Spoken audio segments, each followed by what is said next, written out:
Yine o bağ olaydı, yine o bahçe, yine o bağda o yarpaqlar olaydı. Gelip gedib o xəyalım daima yaşar. Yine o bağda bir qonaq olaydı. Yine yadıma düştü o bahar çağı. Sen idin mənə həyatın hər yaraşığı. Kaş ki yollarımız heç ayrılmayaydı. Yine o bağ olaydı, yine o bağ olaydı. Bülbül oxuyaydı, sesi gələydi. Yenə də hər yerdə gül ətri çiləyəydi.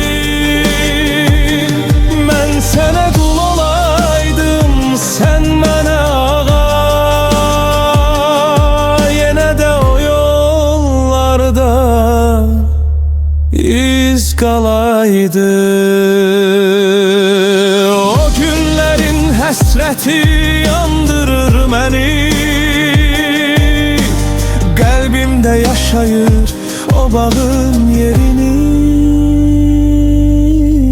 Ah, yenə o bağ olaydı.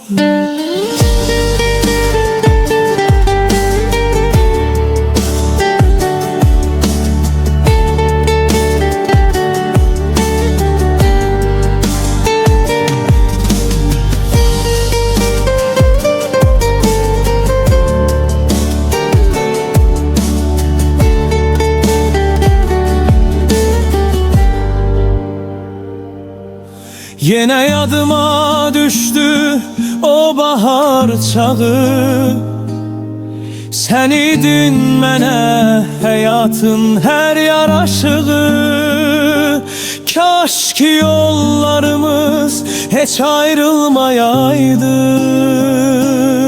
Yine o bağ olaydı, yine o bağ olaydı. Bülbül oxuyaydı, sesi gələydi. Yenə də hər yerdə gül ətri çiləyəydi. Mən sənə qul olaydım, sən mənə ağa.